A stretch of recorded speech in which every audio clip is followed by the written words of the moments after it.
We hit 58K, 58K. Hell yeah, did we? Oh, that's right, we did, didn't we? A couple of times it kind of Where my 58K gang at? Yeah, I actually We're posted part of that the on 58K gang. It's got vibes from what was it a couple of years ago through the summer for a while there. It was just yeah. grinding. It was from like literally from March of 2024 to when did that breakout happen? October. Yeah, 7 months. All summer, I just remember, oh, it's gonna go up now, and it's back down. Yeah, just an absolute grind.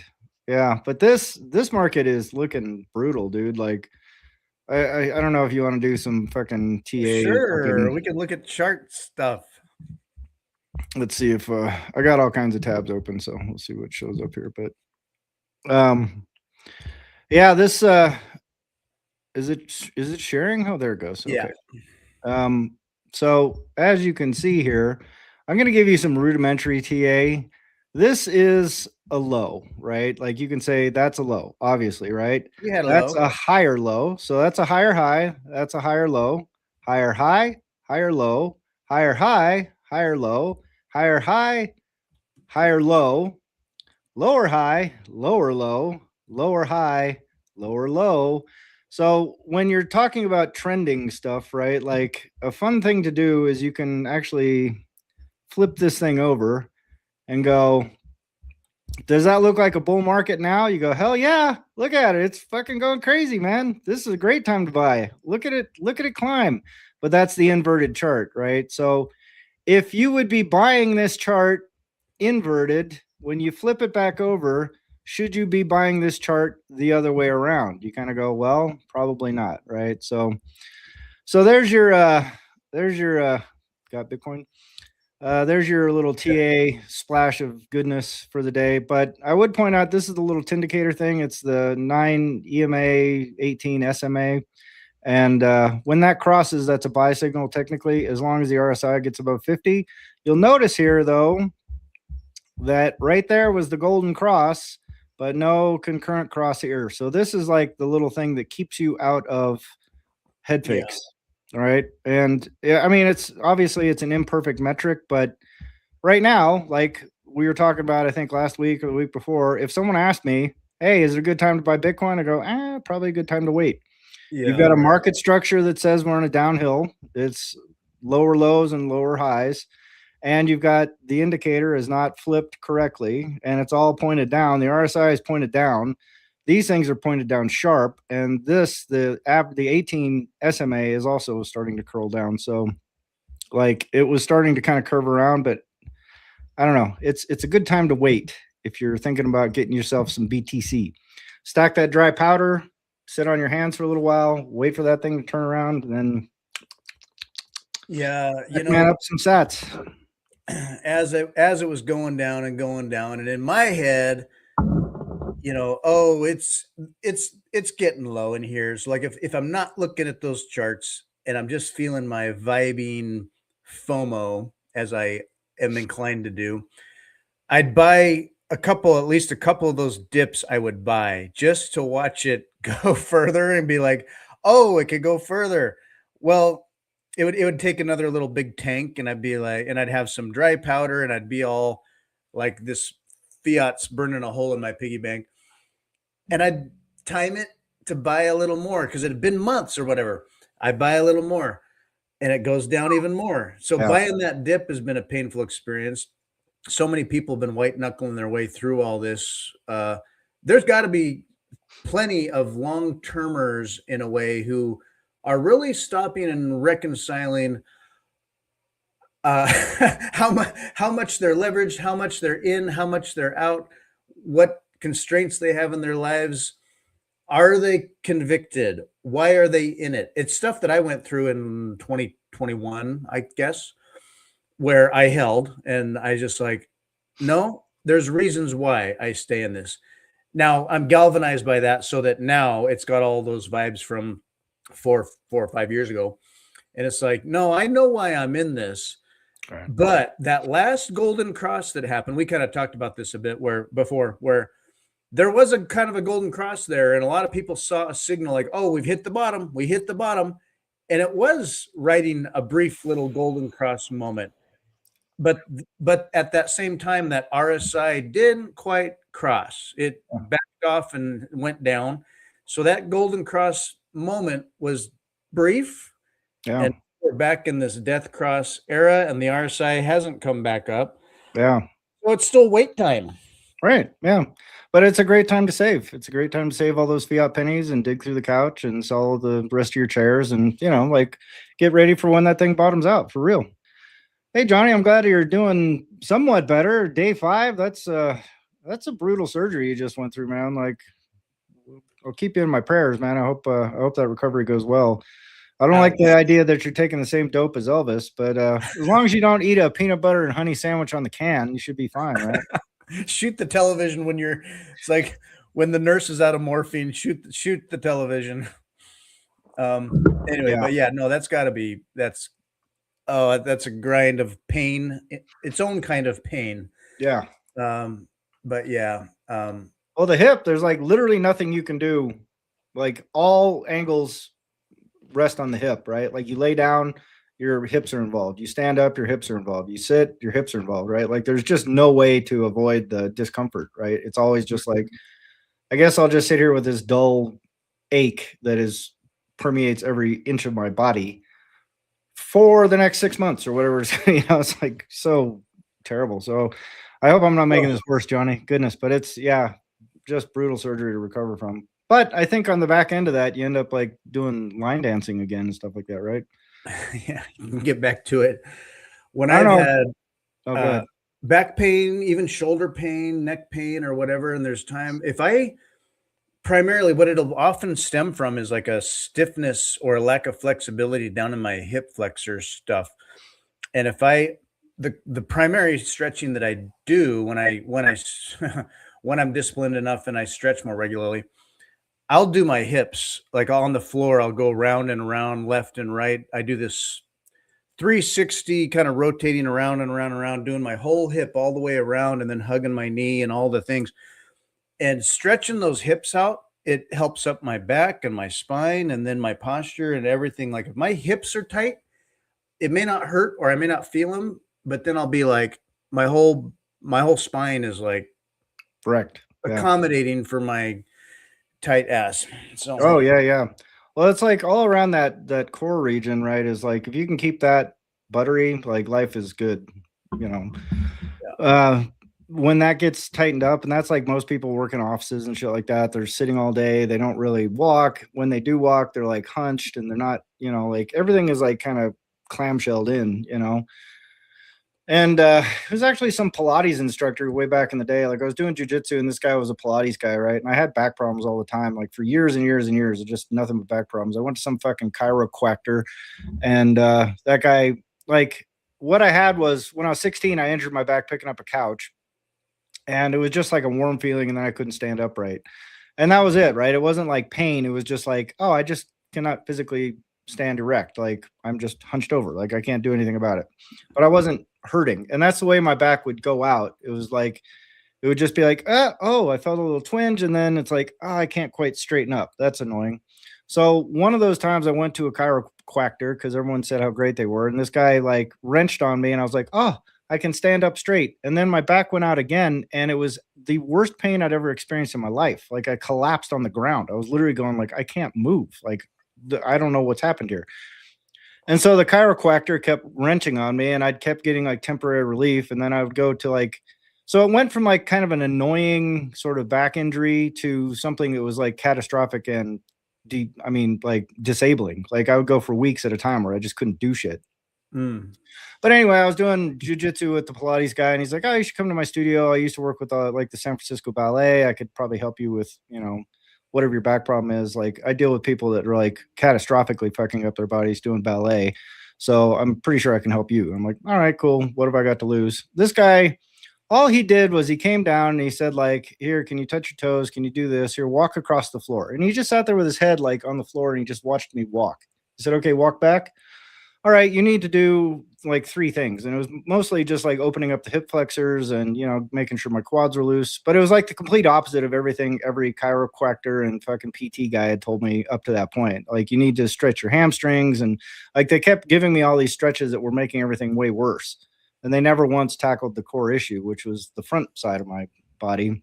But the Pilates guy figured that out in like 2 seconds, and that, knock wood, fixed my problem since then. And that was 20 years ago. You know what I'm saying? So like, it's not like my back doesn't get sore from time to time, but I know like all I got to do is like those hip stretches and opening that stuff up and get that stretch going, and it gets right back to Yep. normalcy, which is nice.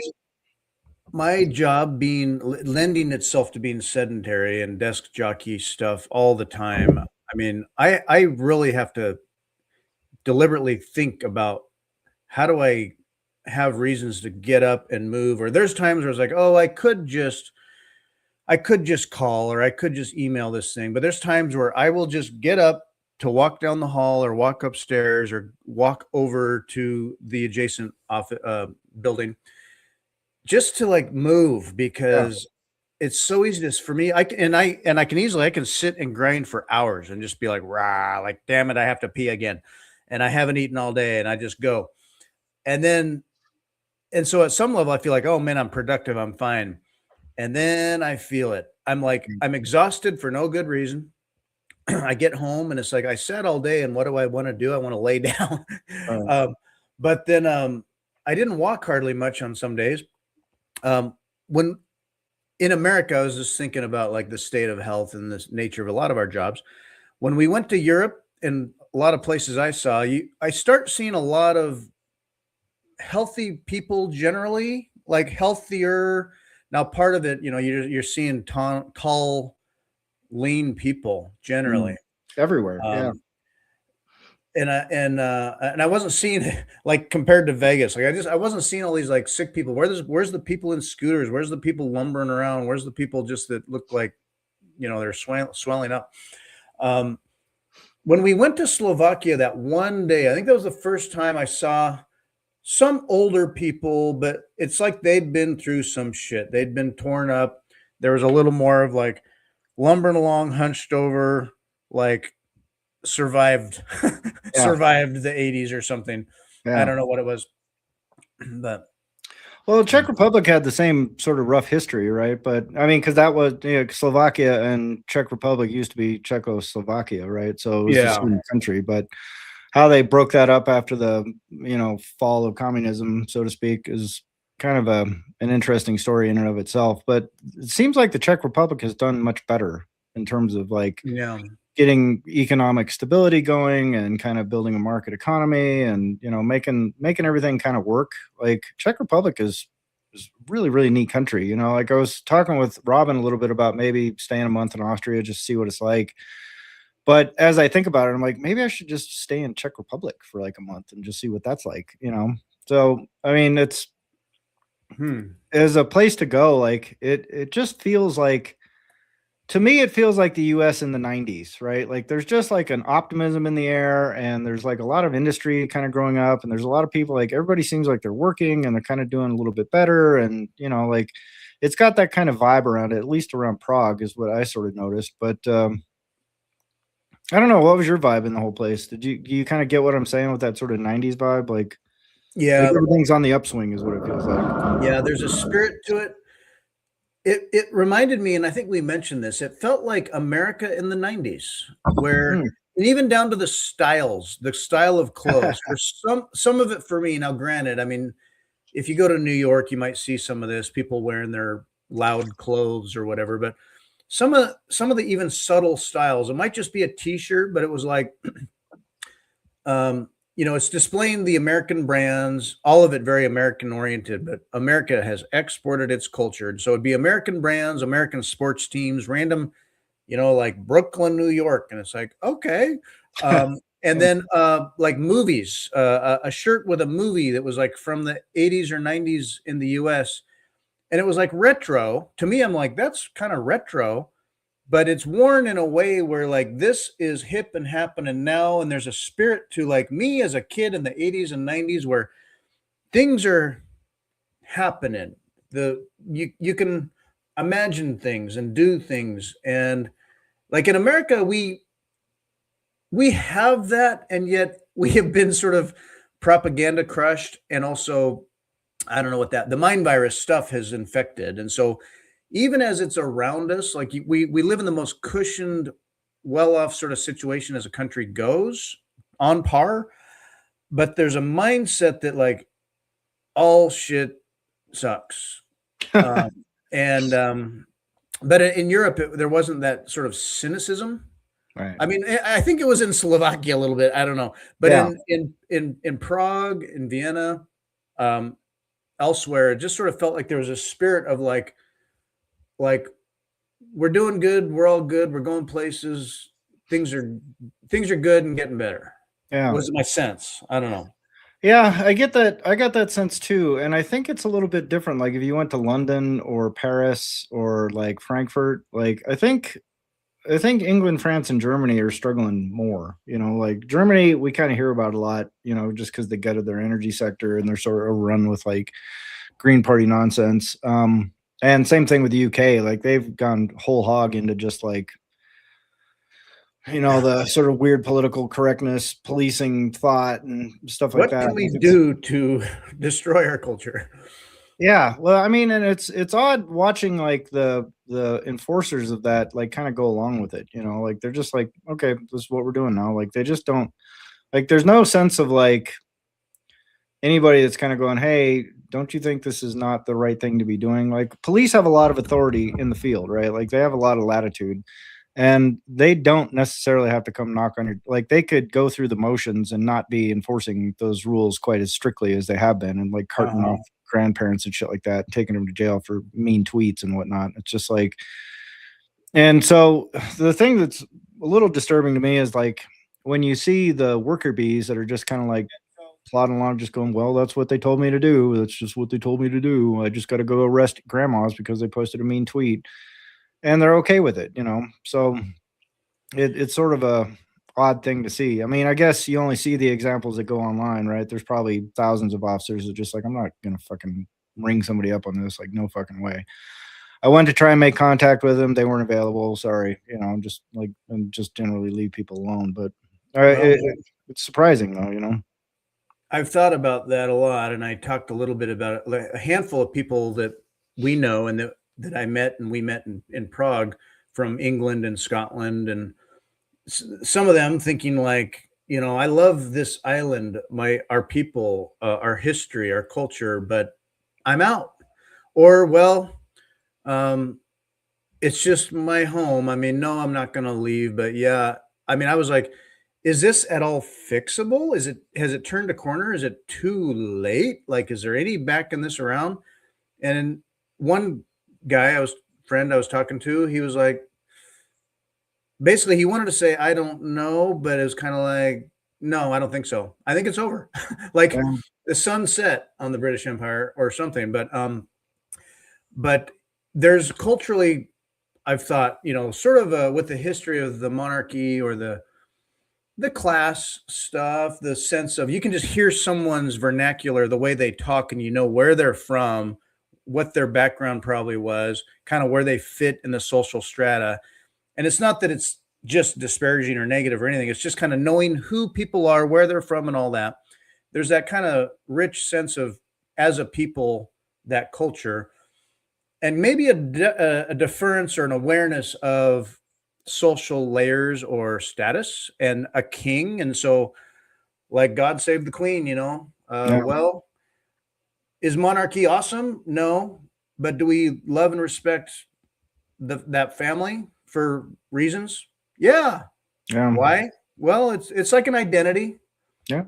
I don't know. I'm putting a big old American view on what it means to be English Yeah. Well, I naively. mean, you like if you talk to a Brit, like in general, like I lived there for a year, right? And British people are like deeply reserved as a general rule, right? Like they tend to be very like, kind of stiff upper lip and keeping it together kind of thing. But I think they're also fiercely proud of the country, right?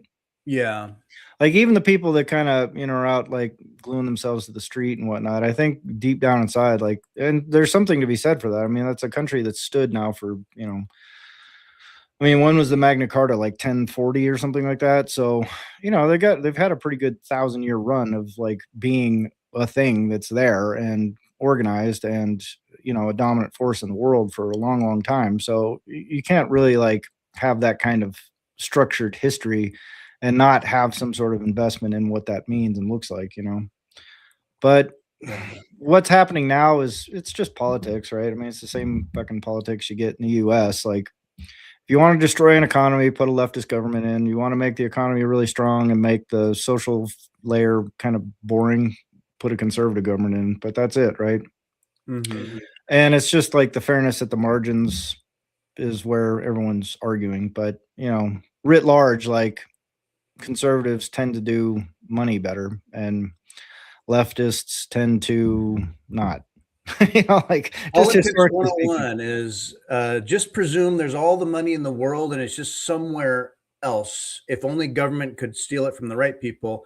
But so a politician's job is to promise all the free stuff. Yeah. Promise the free stuff. Money just occurs. And so get elected on promises and we're going to do stuff. You're going to get stuff. It's going to be nice. And then someone asks the question, well, where's the money? Well, we're going to get it from the wealth. We're going to tax harder. So, or whatever. Yeah. What do they Or call we're it? going to print, or we're going to, but the thing is like, I don't know, like all you got to do is kind of look at states like look at Arizona, look at Colorado, look at New Mexico, look at Utah, look at Texas, look at Oklahoma, and you go, which of those states has like a big, huge homeless problem and a bunch of people sleeping in tents and just tent cities and just general chaos and disorder? You go, well, it's all the blue states, like across the board. Like all the big cities in those blue states are just, you'll find all the same exact problems. If you go to like Dallas, you don't see that. If you go to like Oklahoma City, you don't see that. You go to Salt Lake City, you don't see that. And it's not saying they don't have any problems at all, but it's not this visible social decay thing. But like right now, if you just drive 2 miles away from the shop here, it's like fucking just insane, dude. It looks like I look around and going like, oh my God, I'm on fucking Skid Row here. Like there's entire city blocks that are just basically an outdoor Skid Row with just bums everywhere and people shooting up on the street. And it's just like, and crack zombies, and it's just weird, man. You kind of go like, why do you guys tolerate this? Like why do you just let this fester in your city? And I think it's a political calculation, dude. I think it's, and socially there's whether it's a legacy of sort of guilt we've been trained into ourselves and the suicidal empathy aspect of it all. It's like what people rolling on vibes and that money's free or whatever. It's like what feels right? Well, to be humanistic, notwithstanding the fact that you can't afford or whatever happens, fraud, waste, abuse wise with having the money, but not really implementing. I mean, I've seen it here in Oregon, but housing, access to treatment, residential programs, mental health off the chart, and I hate to say it, I shouldn't say too much, but just this past week, I was just grinding through a couple of cases where one argument is like they need something, somebody with a certain amount of acute, severe, persistent, like mental illness, whatever. They don't belong in jail. They shouldn't be in jail. I know, I get it. right. And so where would you like them to go then? Yeah, exactly. And it's like, well, just not in jail. Okay, so where? Because there's shit.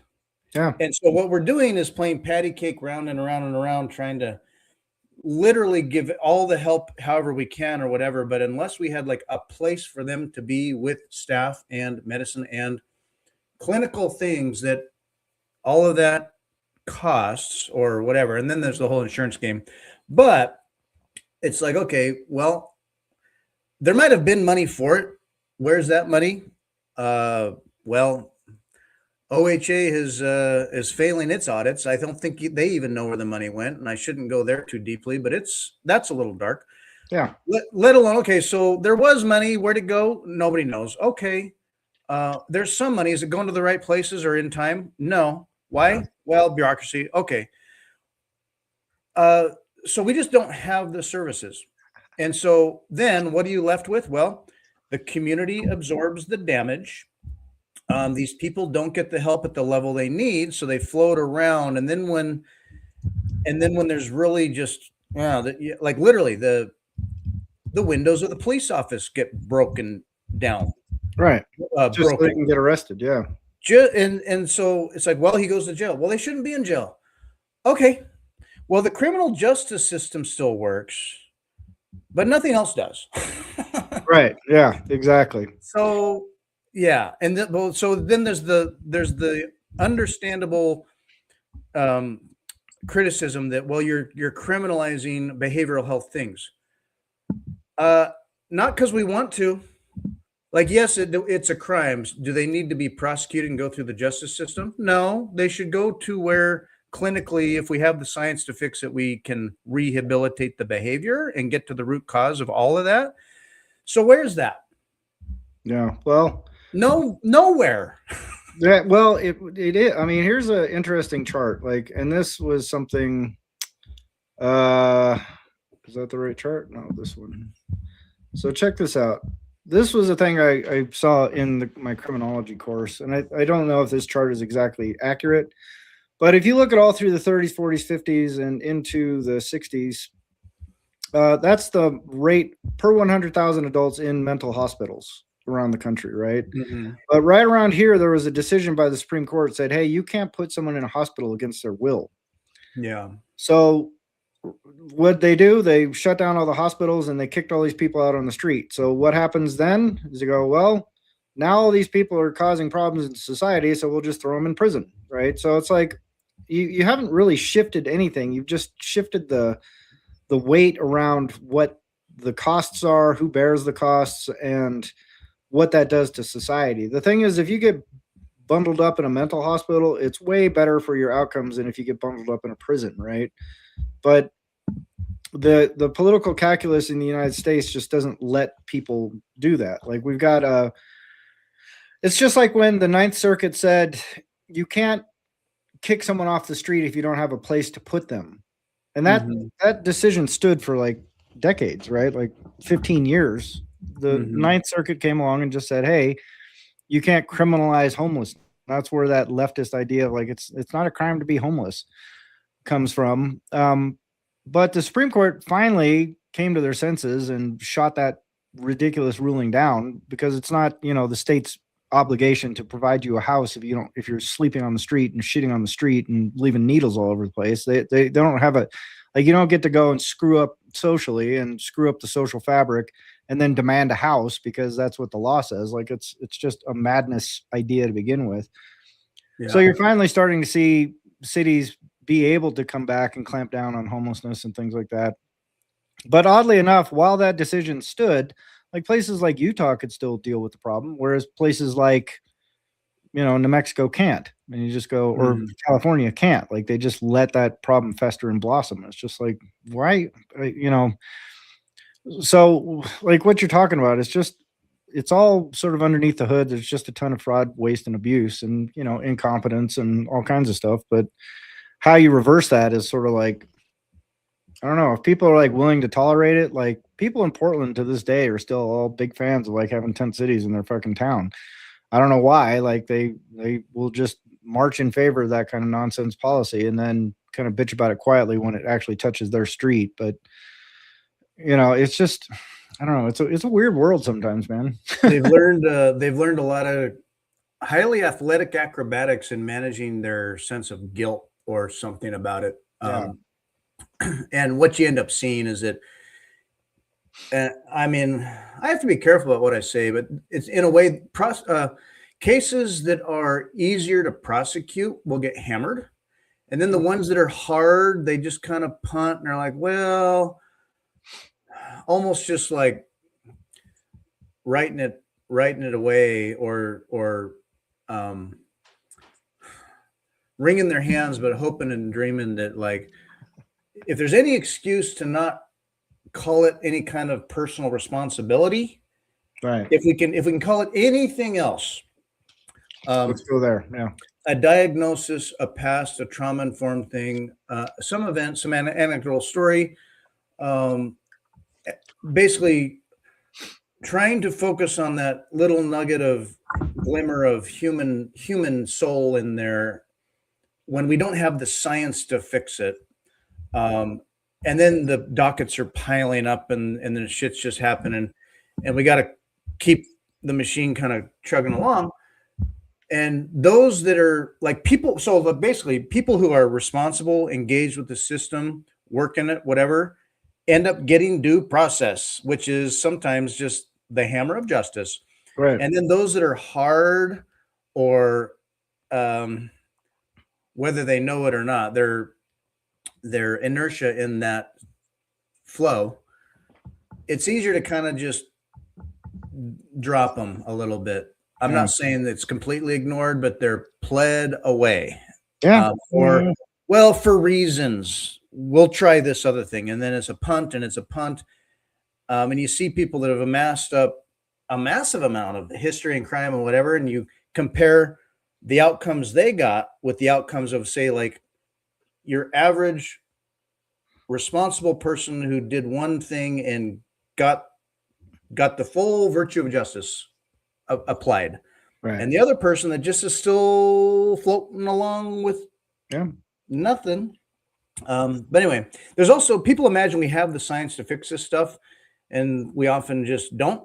Or we could, but the facilities aren't there, or they're only reserved for the most acute, hardest challenged situations where it kind of went from, oh, they have to be a threat to themselves or others. Well, more like serious bodily harm to themselves or others. Well, now it's like, no, like imminent serious bodily harm to themselves or others. So we had people literally like occasionally, you can't predict it, but they go around town and they've got a knife and they're threatening people. But then you go to talk to them and then sometimes they're calm. And it's like we need, and so this is like they'll do it again. We know it's coming. We're worried about the community. And we're trying to get a 2-party petition to get them somewhere. And it's like, well, and we have, say, a clinician saying, well, but they're not an imminent threat of harm. And I'm like, okay, what, right now? Right. Yeah. Right now or like in an hour? Right. Because I'd say yes, imminent, like today. Within the next week. Within the week. Yeah. And within the week, this person is going to fuck up. And then we had somebody, many incidents, but yeah, you get somebody stabbed, you get somebody killed. And then it's kind of the awkward, like, anyone remember how this got here? And I'm like, so, and I'm in a situation where I hate to just have people get locked away, but if we don't have the clinical approach, I don't want them in the community. Right. So what do you got? They can be in the emergency room for a while. Otherwise, I hate to say it's jail. So. Well, that's the thing is, like, you say there's no, like, we don't have the science for it. And I go, well, just go look at all of Europe. Like, do you see any of these problems anywhere in Europe except for Paris, apparently, and England now? And the answer is a resounding no. Right. And you go, well, how is that possible? Like, how is it possible that the Europeans don't have like homeless camps and tents and people sleeping on the street and people shooting up on the street and shitting on the street and all this kind of stuff? And the thing was, in Switzerland, they had a place called the Platzspitz, and they tried the same experiment that they're doing in Portland and Los Angeles and everywhere else. They just go, we're just going to be tolerant of people's lifestyle choices, you know, and it turned into an absolute fucking disaster. I mean, it's the exact same thing that you see all up and down the West Coast, all up and down the East Coast, and every little liberal city dotted in between. They try this tolerance regime without any sort of like treatment or follow-up or anything like that. And it just turns into an open air drug market and people fucking up on the street and people shitting on the street and people leaving the needles all over the place. But that happened in Switzerland in the Platzspitz area. It was like exact identical outcome.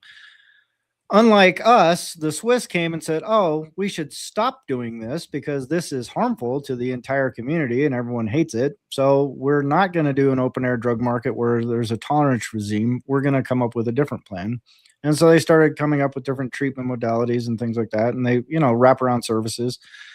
But the thing that the conservatives hate hearing in the United States, you go, well, the thing they have is like universal access to healthcare. So there is no barrier to like getting treatment because it's funded. It's all there. So there are providers that provide the treatment to these people. And there are, like clinics, and there's all those services available to these people. So they have a place to go and they have healthcare on the back end of it. And they have a supportive environment to either manage that addiction or to beat the addiction. Whereas here, it's just absent. So all we end up with is just like this shitty thing. It's either like you let your community decay or you just pack your prisons full of people. But prison is a very, very, very expensive way to handle that problem. It's way more expensive than wraparound treatment services. So I get the impulse, but in terms of like the way you fix it is like you throw money in a different direction that nobody politically is even capable of thinking about out loud without getting branded as some blue hair, oh, you just want to glue yourself to the street and free money person. It's like, well, but that's how you solve the problem is you don't just let it fester until you throw somebody in prison or wait until somebody gets knifed up or wait until they're, wait until the shit breaks down around you, right? So the conservative states, if you look at their incarceration rates, they tend to be a lot higher, but they also tend to they also offer more services as a general rule. Like if you're homeless and you're a bum and you're causing problems, like they don't just immediately throw you in prison. They tend to do like a carrot and a stick approach. They go, well, you can't stay here. We're going to throw you in jail if you keep staying here, but here's some access to things. And they have those things in place, which is why you can go to Dallas and not see tent cities everywhere. And you can go to Houston and not see tent cities everywhere. And you can go to Oklahoma City and Iowa City and all these other places. But you go to Chicago and it's just a fucking shithole, right? So you go, yeah. What is it? The broken window effect? Well, that whole theory has been kind of shit all over in criminological circles. But Zurich, Platzspitz Park, nicknamed Needle Park. Yeah. Resolved by adopting radical, highly successful 4 pillars policy focused on harm reduction, treatment, prevention, and law enforcement. And it takes a mix of all that. When I think of like we don't have the science, well, somewhere and now areas have solved this before elsewhere. Yeah. It's a matter of in our special little communities where I'm at and states where I'm at, the suicidal empathy of it is kind of like they want like a magic bullet where maybe somehow they can just remain in the community and keep doing stuff they want to do, but then just also be engaged with and get better. It's like a not high enough level of care at all. Nowhere even close. And so it's like, yeah, we're not going to tackle it with their lifestyle and who they're with and what they're addicted to. We can't just keep encouraging them and they'll eventually see the light. They will die. We have to intervene and take away part of their freedom and get them moved and then plug them into where we can. But yeah, anyway, that's a big old topic. But we didn't see it in Europe. You can go to like West Coast beaches and see it all over. You go to the Gulf Coast and it's like, hey, this is nice weather and nice communities and nice beach here, but I'm not seeing all the other stuff. What's different? Well, those Gulf states, they're impoverished and all that. Okay, well, sure seems clean here. Yeah.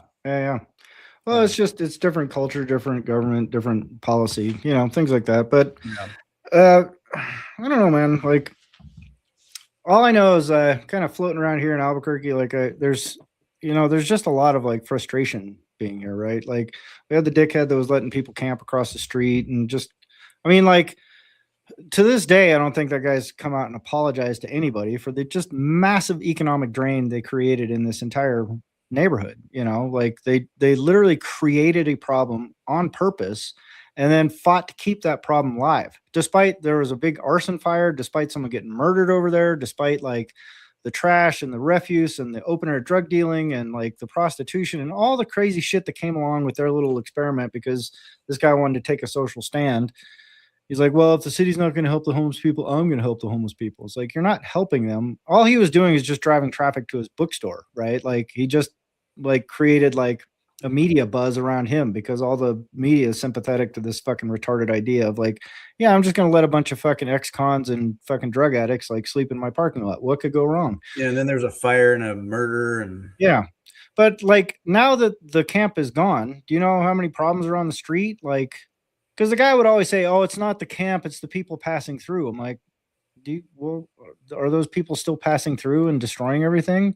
No. Why? Because there's no fucking reason for them to come down here and walk down the street. I mean, there's still bums that kind of come by and sleep out there or whatever, but like absent the tolerated camp, it's just like, but that's that same sort of like weird ideology that suicidal empathy you're talking about. But in this case, I think it was more calculated than that. I think that's what a lot of left-leaning politicians lean on, is I don't think they're sincere at all. Like, I really don't believe a word that comes out of their mouths. Like, Yeah. if a conservative is talking about being fiscally conservative, I think somewhere deep down inside, despite the fact they're completely full of shit and they're lying, I think somewhere deep down inside they have some sort of like semblance of ground truth inside them that actually believes some of the shit that's coming out of their mouth, right? I don't think that's true of like Gavin Newsom. Like, I think he can very clearly see what the political calculus is. And I think he goes, oh, yeah, there's a whole swath of people that are retarded enough to accept this quality of life so I can just burn government money on my cronies. Like, that's a pretty cool arrangement, and I don't mind. But I think the problem that comes in that liberal mindset is they just assume the conservative side is doing the exact same thing with their own pet projects. And there's probably an argument to be made. Like, when you see those, like right-wing senators like sucking on Jamie Dimon's balls when he's in front of the Senate, and they're just like, oh my God, Mr. Dimon, it's so amazing to see you here. And can I just like lick the tip, please? Because you're such an amazing guy, and blah, blah, blah. I mean, it's like gushing on this guy. And it's just like, what are you doing? It's like, it's disgusting, right? Or when, they're handing over all those big juicy defense contracts and all that kind of shit. So, there's like that weird corruption on either side, but it's just, I don't know, on some level, at least on the conservative side, best I can tell, is like there's some push towards some productive outcome, right? Like, even if it's, even if they're lining their cronies' pockets or they're doing the backdoor deals and all that kind of shit, at least at the tail end of it, there's somebody's getting a job, somebody's, building something, there's some new thing coming into the world. It's not just like, hey, let's create chaos so I can have power and then let the city rot around me, and I'll just rule over the ashes kind of thing. Like that seems to be the sort of liberal default, best I can tell. Yeah, left or right, there's hijinks for sure. There's something special about the money printing liberal ideals about it, like free stuff. Friedrich Nietzsche's quote: "Everything the government says is a lie. Everything the government has, it has stolen." But if you zoom out and look at just outcome, now that's a real blunt, just sort of a cynical look at. I mean, yes, governments try to do all kinds of things, and some of that is to be good. When you look at the outcomes, just the sheer outcomes, you'd say, is this a conspiracy? Are they doing, like, if you wanted to have it be the absolute worst, and you made a plan to make sure that you did the absolute worst, you wouldn't say that we're going to try to ruin stuff. You'd say, oh, we're trying to do all this good stuff, and we're not doing this other stuff, and then you would do all the things that make it worse. Right. Like, instead of having an evil genius at the helm doing evil and everybody can see what's bad, you have a polished, slick, nice hair, all the right things, line, while behind the scenes it's a complete different story or opposite. And to lure you into continuing to vote at all, or pay your taxes and all the things, and keep that game going. And meanwhile, yeah, things get worse, and oh, what do you know, it's all bad. Thinking of Jamie Dimon, he and banks are rallying around to get into, if say politics matter, but to the extent that like regulation in the US matters as it applies to Bitcoin, the Clarity Act, Jamie Dimon and the banks are really trying to fight the Clarity Act, because it does things around, allowing people on crypto, whatever, to get around banking things, and they like their fees, what they've had in terms of being banks and the Banking Secrecy Act, and they can pay their fines and do what they do. Interestingly, on the other side, very much for the Clarity Act. So you get, crypto folks that are for the Clarity Act because it'll provide clarity, right? Like it's good for the space. It helps regulate it and provide, you know, adoption. The Blockchain Association, I'm just reading this from a newsletter I got, released a letter this week signed by over 160 former national security, intelligence, and law enforcement officials urging the passage of the Clarity Act. And what's noted is that in the Clarity Act, they refer to a Section 311. Section 311 is the Patriot Act, which they have struggled to keep alive and renew and have all the powers under the Patriot Act passed under terrorism. Right. They call it Section 311. It doesn't say anywhere anything about Patriot Act. What's inserted into the Clarity Act is a little bit that basically keeps the Patriot Act continuing and alive. So it's like Patriot Act forever. And so you get the who do we have here? Secret Service, FBI, DOJ, Palantir, Army Intelligence, explicitly calling for expanding the Bank Secrecy Act and sanctions compliance to digital commodity brokers, creating a Treasury-led information sharing pilot, probably Palantir. Data all shared among the DOJ, FBI, DEA, and the private sector, whatever that may be. Creating a working group, an interagency working group across the Treasury, DOJ, DHS, FBI, DEA, IRS, Secret Service, mentioning Section 311 special measures to authorities that apply now to digital assets, basically extending the Patriot Act, but it's not mentioned by name anywhere in there. So basically getting KYC and AML into all of this stuff, of course, it's digital legibility. So on one hand, the banks are like fighting against it for just sheer money reasons. The deep state is all for it for all the legibility reasons. Of course. And I mean, like there is no good crypto actor. So we can just start with that idea right there. So if these guys are pushing for that, that tells you everything you need to know already, regardless of what section's in there. If there's an entire industry of fraudsters that are pushing for legislation, you go, yep, it's probably a bad law. Like chances are good.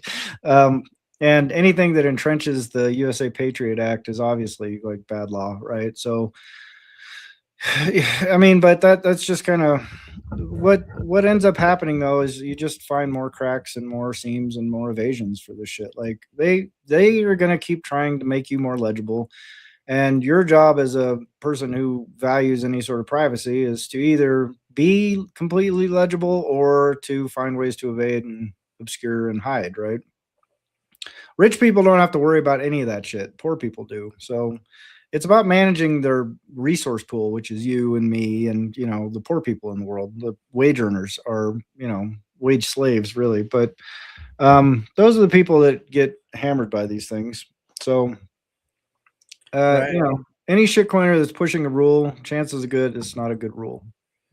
Yeah, there were a lot of crypto bros and also Bitcoin companies and Bitcoin folks that were for the Clarity Act, because at least like, oh, okay, do we love government? No, but it's the system we have to interface with and work in. And so clarity is good. It's called the Clarity Act. Clarity is good. If we're going to be regulated, let's get regulation. Let's know what the road is so that we can drive it. Well, now with this information, like a lot of Bitcoiners, and I think it came from TFTC, Marty Bent's newsletters where I read this. They're like, this is now a bad bill. This is bad. This is just pure legibility, and Palantir, most likely connecting all of this deep state together to have, full view and management and enforcement on anything digital, including money. The thing is, it's essentially what people haven't quite wrapped their heads around yet, especially Bitcoiners, is that the sovereign aspects of Bitcoin ownership supersede territorial rules and regulations, right?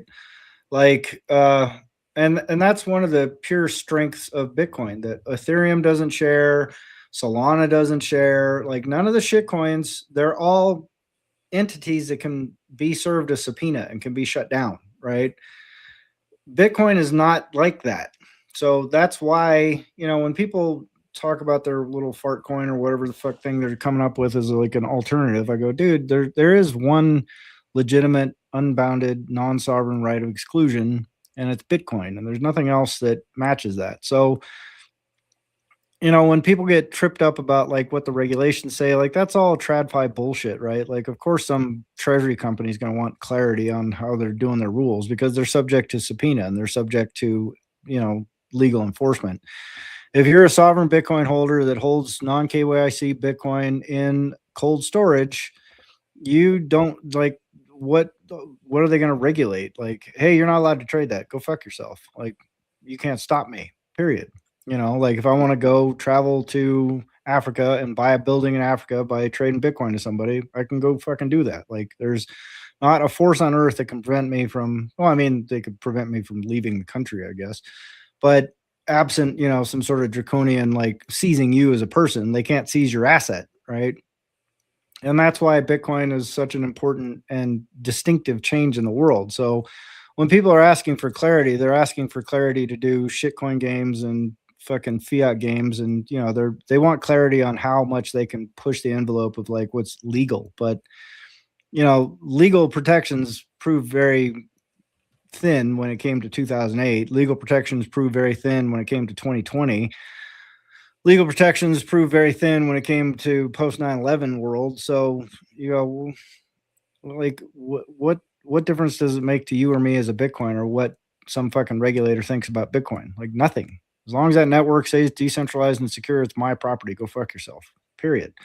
And that's never happened in the history of mankind. And that's why I keep stressing that point over and over and over again. When people start, it's money, it's a medium of exchange, I go, it doesn't fucking matter, dude. You have a property right that can't be taken from you. Whether or not people use it to trade for fucking coffee in, El Salvador, or they want to buy shoes in fucking New York, like, that's cute, that's fun, but that's got nothing to do with like what that changes in the world. Like, your ability to defend your property without violence is an enormous shift. And that's kind of what what was that kid's name that came out with the Bitcoin is a defense technology? What was his name? Young kid, MIT guy, is in the military. Jason Lowry. Lowry. Yeah. That was kind of Lowry's core thesis, Yeah, right? yeah, We can yeah. defend property without violence, and that's a big fucking change, and I agree with him. What he sort of concluded after that, I think, is a little maybe debatable or not, but in terms of like you as a labor resource on planet Earth in a fiat system governed by fiat rules, like that's one big huge seam in that order. You can go, well, I choose not to participate anymore, and I'll just stack my sats. Like, you could go be homeless and figure out how to get social security checks and just dump that all in sats, and you could be homeless for 10 years, be completely illegible, and be a fucking multimillionaire. And it would probably work out better for you than being a grinding wage slave that's continually being debased, and et cetera, et cetera, et cetera. Like, if you could just live off the teat of the government and just stack Bitcoin, like, you'd be doing great, right? Because Bitcoin is a fundamental change in the global political economy. It's not just like some trivial fucking coin. Yeah. And I think the season is nigh when the new Fed chair is talking strong, like independence. Like, he's not beholden to Trump. He's his own man.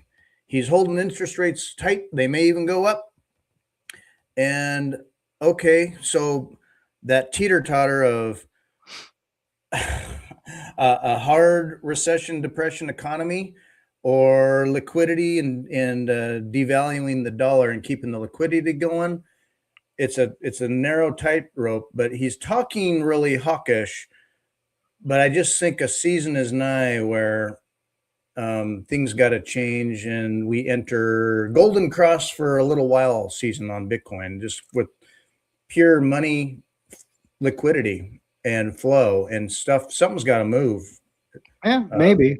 I mean, there's still a lot of friction to Bitcoin adoption, right? So it's not, I mean, part of that like regulatory burden is an attempt to remove some of that friction for, TradFi to start tinkering, right? But like TradFi tinkering might help you get number go up, but if the whole system ends up getting co-opted and like all the nodes are controlled by corporations and all the mining is controlled by corporations and all the transaction financial instruments are controlled by corporations, then you go, well, what do you have left? Like just kind of it's fucking bank coin at that point, right? So that's why I think it's so important that people take self custody and start running nodes, so they can preserve what's left of the network layer that is still defensible. So run a node, take self custody, don't be a baboon. I wonder what Saylor would say about the Clarity Act, because at some level, he's probably one to appreciate some regulatory clarity. But man, yeah, Well, he's the thing is interfacing. like Bitcoin has already got regulatory clarity. It's a commodity. It's governed by the Commodities Futures Trading Commission, right? It's not, so it's got enough clarity. It's classified as property in the United States of America, period, full stop. So you don't need any more clarity. What can you do with Bitcoin? Anything you can do with real property. It's the same exact fucking thing. All the Clarity Act is doing is enabling a shitcoin casino to blossom Mhm. almost unchecked. And, like it's going to be disastrous for investors. There's rules the SEC has been enforcing for the last 100 years that govern every single one of those little fucking ICOs and crypto fucking scam tokens. But they dropped the ball early on with the ETH fucking thing. Like, if had they just gone after them and just hammer fuck those guys for doing a fucking illegal fundraise, then we probably wouldn't have as much of a shitcoin problem as we do. But they just let it slide and they kept letting it slide. And then the problem got so fucking big and so out of control, they can't do anything about it now. So now they're trying to bring clarity to it. It's like, dude, you guys Mhm. you allowed this monstrosity to blossom where good, hardworking people are getting scammed daily. And now you want to regulate it. It's like, what are you talking about? It's just madness. So, but Bitcoin doesn't need any clarity. Bitcoin is already clear as far as I'm concerned. It's property. That's all you need to know. Yeah. And so in the news lately too has been the pressures on things like Stretch or the strategy stock price, their Strike, their SETA, all that, all those things. Um, who was it? Gladstein? I can't remember. Anyway, he maybe it was Gladstein. He wrote a post basically comparing if you'd have just bought and sat on your Bitcoin instead of trying to do the stretch games and these other things, um, with their yield and let alone the counterparty risk or the what you're beholden to there. But he was saying that every time Sailor or Strategy puts out a thing about their yield or their gains or where they're at and their whatever however you define MNAV anymore and all that stuff. Um, I think it was Alex Gladstein. He was gonna quote tweet that with if you'd have just held Bitcoin, here's the comparable. Right. Yeah. And like just if you can figure it out and take those simple steps, just get Bitcoin. Yeah. Just It's get so Bitcoin. much easier. Like people really bend themselves in a pretzel to try and figure out how to navigate the fiat world, right? And like I was discussing with Robin in our podcast recently, the one that just dropped last week.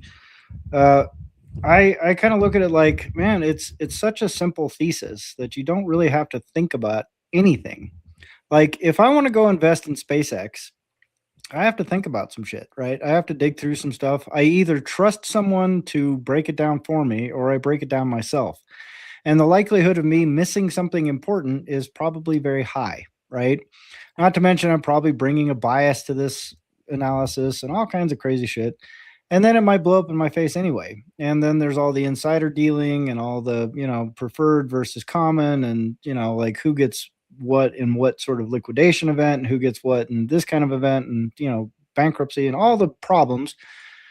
Or you can just figure out how to take self custody of Bitcoin and sit on it for 10 years. Go, well, which is better, right? Like Do I go and keep trying to gamble on AI stocks that are clearly grossly overinflated? Like, it doesn't take a rocket surgeon to figure out that's a bubble, right? Like, that's not like people, oh, it's changing the world, blah, blah, blah, blah, blah. Like, people don't know where AI is going, what's going to become of it. And there's a guy, he was kind of an anti Bitcoin guy, but he was saying, like, he goes, the assets that create bubbles are not fictions. They're not fake. There's something underneath it. You go, this is clearly going to be a transformative technology.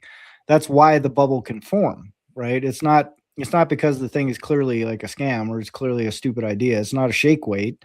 You look at AI and go, yeah, that's probably going to transform things. Just like you could look at all those financial instruments back before 2008 and go, wow, oh yeah, these derivatives are great. They're going to transform things. And you could look at the dot-com bubble and go, oh yeah, the internet's going to transform things. But the bubbles that form around those things are not the same as the productive output that's actually going to materialize. So do you want to be another sheep who's like looking up another sheep's ass as you're running over the edge of a cliff, chasing gains in 7 companies on the NASDAQ or chasing some AI play or something like that? Or do you just stack Bitcoin? You go, well, which one of these things is hard coded to be scarce forever? Bitcoin. Which one of these things is continually becoming more scarce every single day because someone fat fingers something, someone loses some Bitcoin, someone dies, someone, whatever. A lot of Bitcoin goes out of circulation permanently because of some mistake or some failure of planning or whatever. So if it's continually becoming more scarce, it's continually becoming harder to get, and like by mining, that is. Or you can get something that just has unlimited problems all around it. Which would you go for? You go Bitcoin. It's so much fucking easier. Like, why are you doing this to yourself, dear viewer? If you're still gambling on the stock market, you're still gambling on fiat nonsense, if you're still gambling on fiat anything, it's like you have to live in a fiat world. You have to acquire a certain amount of fiat to exist and get by. Like, you obviously don't want to starve. You still want to be able to buy your groceries. You still want to get your gas and all that kind of stuff. But save your pennies, put your savings energy into something that can't be debased, and you go, it's a pretty good plan, right? Like, you don't know what the future is going to hold, but in terms of like odds, in terms of percentage likelihood of a successful outcome, you go, which is more likely here? I go, well, I'm going to take a flyer on the new tech that preserves my right to property forever. Like, that's a pretty good deal that I think gets grossly underestimated in the financial calculus, As our friend Michael Jordan coined with the Bitcoin way, the yield on Bitcoin is freedom. There's maybe not as fiat tangible, but the tangible yield from Bitcoin is your freedom. And so yes, so let's say down the road, okay, let's say Clarity Act passes, well, and that was another thing in the European Union. They passed their digital euro, to roll out the digital euro, and all this excitement and fanfare, kind of cringy fanfare on TikTok shorts or whatever it was about the new digital euro. It's going to do all these great things. And so as the CBDCs roll out, or fiat grinds away and we're legible and all that stuff, you're going to have your sort of public doxed interface existence person who operates in the fiat world as we do. Whether you're getting paid in it, paying your taxes in it, buying stuff with it, you're managing this fiat play. But when any extra value that you create or store or can stow away, and you're sitting on that, invest in your sovereignty, and in your future. Yeah, if you can. I mean, but that's one of the neat lessons that Bitcoin teaches you, right? Is like the first and foremost, in order for you to stack sats, you have to have an excess, right? Like, you need to have more than you're bringing in. So if you're living month to month and paycheck to paycheck and you don't have any surplus, then you can't stack any sats because you don't have any extra left over. So right there, it teaches you some sort of savings discipline, if nothing else. It goes, well, I need to burn less than I create every single month so I can have something to save. But that's just a valuable lesson no matter what. Like, that's old Jewish mother, lesson, right? Like, always put away 15%. It's just straight up like a smart thing to operate in life. Put away something for a rainy day. It's like the most common, like advice you could give any human being on planet Earth that lives in a fiat system. So if that's true, then you go, okay, well, if that's just great advice, but I don't have a sound place to put that excess away, that's already failed advice, right? So Bitcoin gives you a sound place to put that excess, but it also teaches you like, hey, I need to rein in my expenses. I can't spend. I can't be part of the state capacity story by being a resource that spends as much or more than I make every single month, because that does increase our state capacity. We have more claims and more debt and more, financial activity is occurring, but it's slowly stripping you as a resource down to the bone. So, the first habit to break is that, right? Like trying to keep up with the Joneses, trying to keep up with the latest fashion, trying to keep up with the latest going out to eat, trying to keep up with avocado toast, trying to keep up with fucking gym memberships and all this kind of shit. Like figure out how to live your life cheaper so you can actually save something. But that's a great lesson that Bitcoin can teach anybody. So right out of the gate, you go, even if you just take the financial aspect out of it, it's already ingraining and instilling in you better habits, right? Live a healthy life, prioritize the food you eat, prioritize time with your family, prioritize, not spending everything you make on trinkets and ding dongs. Like, those are great, valuable life lessons. And it's all from putting yourself on a Bitcoin standard or a Bitcoin savings plan or a Bitcoin something where Bitcoin is part of your life, Yeah. And you can still have the good things. You can have your avocado toast. Maybe you just, not as much. toast your bread at home and buy your avocados at the store or farmer's market. Bake your own bread. I don't know, but Yeah. those little shifts where instead of like, well, what I'm used to is standing in line and in the scrum of the really cool Sunday brunch place, Right. and then paying $20 for it, Right. or Yeah. I different. mean, it's just there's so much like waste in our individual lives, especially in our particular brand of the fiat system. Like if you just think about how much food we waste, if you think about how much clothing we waste, if you think about how many like fuel resources we waste, how much electricity and energy we waste, like our buildings suck. Like they're terrible at, like we spend enormous amounts of money on electricity to heat and cool our buildings because they're built like shit. So, but these are all things you can control as a human being on planet Earth, right? You can like cut down on the amount of energy that you are wasting, and you can cut down on the amount of food that you waste, and you can cut down on the amount of clothing that you waste. And you go, okay, so if I'm not wasting that much, where should I put all that extra that I should have left over now? Oh, Bitcoin. Not, So easy. not the austerity fascism that might be sold, but just a healthy kind of austerity, stepping away from fiat hustle. Yeah, 100%, man. Healthy, Like, healthy austerity, and yeah. not even austerity, just maybe more grounded Well, reality living. the funny thing about it is it sounds austere if you're used to like a ton of creature comforts, right? But like, if you can just start figuring out ways to, like, there is so much abundance of energy on planet Earth right now. It's almost ridiculous, but we waste so much, right? There's an abundance of material goods on planet Earth right now. We just waste a lot of it.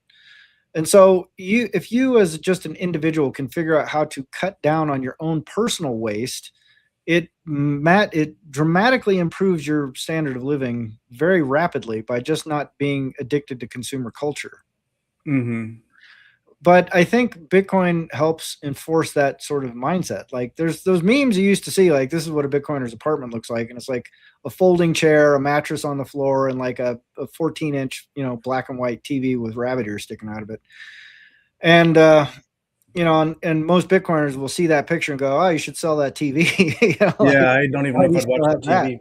So, if I was alone, I'd be like, yeah, I'd be so minimal crazy.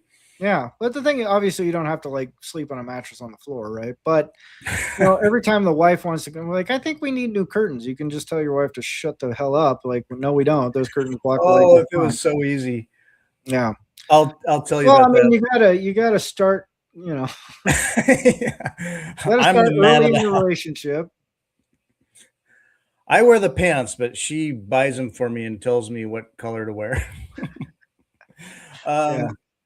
Yeah, it's a trick. I've wondered how many relationships have been strained through the fiat madness of Bitcoin stuff, where the guy's doing everything he can to stack Bitcoin without getting divorced. And then after so many months of it, and if the wife's paying attention, is like, honey, Right. I'm That's a lot. done. Yeah. We haven't gone on vacation. Right. We need to So, blow more money, husband. yeah. Right. Uh, it's probably money puts strain on relationships, like regardless. But Yeah. then when That's it why comes you to should have a Bitcoin, lot of it. yeah, yeah, right. And yeah, then it's like, yeah, navigating the fiat in a marriage. But yeah, well, speaking of that, I'll tell you more. We're talking about traveling to Texas and visiting Texas, and I'm now granted, I think my kids would be coming like for a vacation, so it's going to be like, okay, a family vacation where the wife and the kids, of course, appreciate the amenities and the nice things. And if it was just me, I'd be like, oh, find me a rinky dink little box to camp in, so that during the day we can go explore.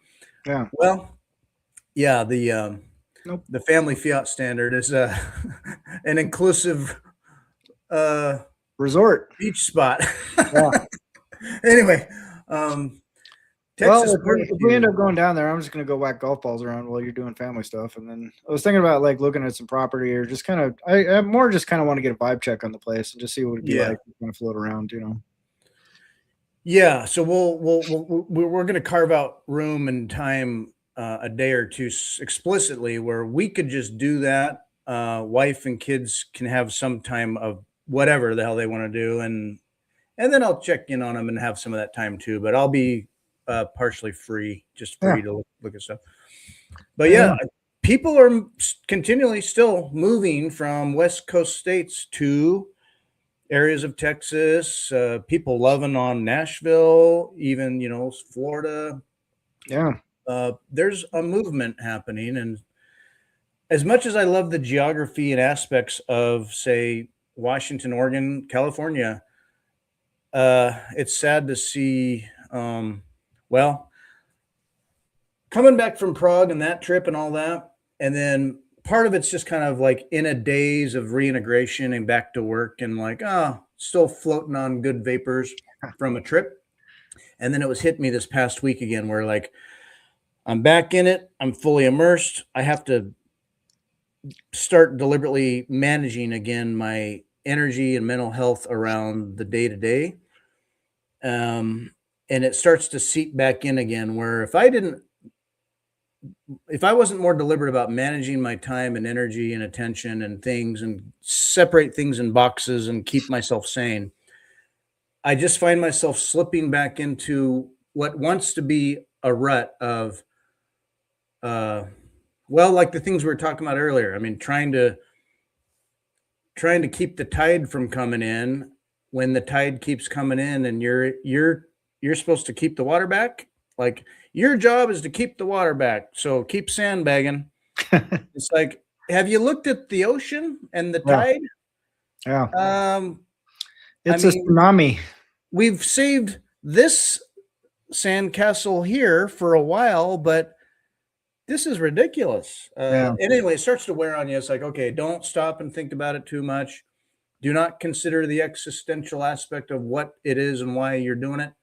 Just focus on the good things, the case by case successes, and grind your balls off. don't let it get to you. Yeah. And retirement. Yeah. Anyway. Well, I mean, I'm still a few years away from collecting my Social Security checks. I'm kind of looking forward to that, but provided it's still there. I think it runs out like the year before I retire, so 2 years before I retire officially, like from the federal fiat system. So it's like, cool. It seems like the boomers time that pretty well. As soon as their kids are old enough to collect, it's out of money. Neat. Thanks, boomers. Thanks for like soaking every last cent out of that fucking system so you could live your big fancy fucking lives in your big fancy fucking houses, bastards. Yeah. Buy Bitcoin, baby. Yeah. Get your Bitcoin, get your yield and freedom. And the fiat season is also going to shift. There's no way around it. I don't see how that doesn't happen this year. Q1, I don't know, but times are I mean, coming. Good times are coming. they always do, you know. But it's it's a cyclical nature of a cyclical game that it's been being played for a long time. So just kind of get used to the waves, and it's like navigating the ocean. It's not a fixed journey. It's a thing that changes daily. So just incorporate that into your plan. But your life preserver is called Bitcoin. Oh, um, I always feel like I'm at risk of disclosing too much about things about work. But So you turned off your camera? oops, what happened? I don't know. Hello, camera. Where's my camera? You can still hear me, right? Oh yeah. What happened to my camera? Let me switch it. I don't know. You're about to say something is going to get you fired. So Yeah. Well, I don't know what's up with my camera. I'm just tinkering with it. We from time to time we have a variety of customers, clientele, and every once in a while some of those are like sociopathic, psychopathic. And there was I still can't figure out my camera here. I'm trying to just I don't know what just happened here. well, Anyway, but yeah, so we were kind of doing a deeper dive on a particular individual that may be a concern, and anyway, there's an assessment. There's different kinds of this. It's a hair P scan, they call it, made by Robert D. Hare, PhD, research version for a kind of a psychopathy screening. And so it's a way to maybe determine, does this person need something clinical, maybe a better assessment? He's not passing polygraphs. He's done things in the past. He's potentially capable of doing more things in the future, risk things. Anyway, it was interesting because I go through this assessment, reading the questions, and it made me think, you know what? I need to reevaluate my own as I do manage things like narcissism or how psychopathic I am. I was like, some of this is interesting to read in terms of how it applies to me, yeah. or my psychopathy around Bitcoin. um, Things like superior attitudes, statements that are difficult to believe or hard to check. I guess you can still verify. Yeah. Jargon and words, portrays things in a good light. Very opinionated. Anyway, there were funny questions in here. As I'm reading them, I was like joking with my wife. I said, I'm looking at this like psychopathy test, and as I read it, I'm like, tell me if I'm like scoring very high in here. And she's like, yeah, you have traits there. So I found it funny. Like Yeah. I'm kind of a psychopath. Well, I would just point out as probably a closing thought here, that psychopathy itself is a contested idea, and people toss that idea around. But psychopathy is the one diagnosis that you really, really, really want to avoid as a human being, because you can never, ever, ever refute it, right? Like every attempt to refute the psychopathic diagnosis is evidence of psychopathy. Yeah, right. I know. You go down that spiral of like, I'm not crazy. Oh, that's what a crazy person would say. Right. I mean, you're really stuck. Like, in order to, once you're branded as a psychopath, like you have to prove a negative. You have to prove that you're not a psychopath. And that's highly problematic. But the things that can get you labeled as a psychopath are benign behaviors. Hey, there's Fritz. Okay. You know what I'm saying? Like, as you just noticed, you can read a psychopathy index and go like, oh, geez, I've got all these psychopathic traits. You go, no, you don't. You just have human traits that someone has bundled together in a thing that can really fuck people over. And it's not even a valid diagnosis of a thing. Like, there's no agreement on what it is or what it means or why. So it's just like a convenient label to toss on people to, I mean, it's all garbage, right? It's just based on garbage science, and it's all trash, dude. The Yeah. entire corrections field is a bunch of garbage, essentially. Defying authority. Uh-oh. Yeah. Um, lives by your own rules. Uh-oh. Yeah, I know. There's things in here where it's like we all have like if you're just getting one of these assessments, you'd be like, uh-oh. Like Yeah. there's no direction but kind of a like you're gonna be somewhere, and then the only way to go is further if you aren't filtering. But anyway, I Psychopath. found it interesting. I found it funny. Yeah, But it's anyway, odd, man. Like there are some good assessments out there, but most of the stuff that like LSCMI and all that kind of it's all trash, dude. It's all based on trash research. And all it really ends up doing at the end of the day is just like, yeah, all it does is act as a filter for who gets the scarce resources that are available. Like there's no like legitimate, measurement stick there. They just kind of go like, well, this is the little cutoff number we can use to say like 10 people can attend treatment. We have 1,000 people that need it. So we'll just use this little test thing, and only 10 of those people will spit out the other end of that test. So that's who gets treatment. Never mind. There's probably 990 others that could benefit from the treatment or do better or do worse, or whether or not these people respond to the treatment. They tend to take people that are least likely to benefit from the treatment services and then funnel them towards treatment services. Meanwhile, all the people that would benefit from it are barred from it because there's just no money to run them. So you kind of go, well, what's the point of your fucking assessment then? It gives some illusion of like, oh, we're making informed decisions based on evidence. You go, no, you're not. You're just like, you're filtering people down to a thing that makes this whole process broken, like from tip to tail. And it starts with that assessment and it ends with the way treatment gets doled out. I saw this all the time in prison. Like you'd see people like, oh, I didn't get into this treatment plan. I didn't get into, but you'd see all the people that go into treatment, they flame out, they fuck up, they just can't get through it. They're just like the biggest fuck ups in the prison, all end up in the treatment plans.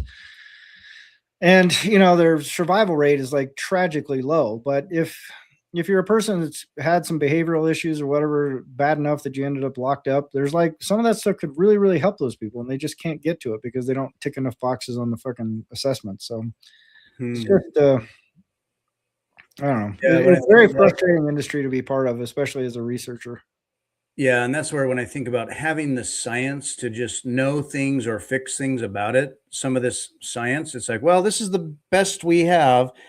And the only reason we're even touching this thing or dug it out from a file where do we have one of those? We haven't used one of those in a long time. We dig it out because legitimately we have not just criminal history, but interactions and experience with a person where it's like, yeah, this is because they can pass any test, they can get through any class, they can darn near pass a polygraph, but what happened compared to what they're saying, you're going, whoa, this is actually scary. This is scary.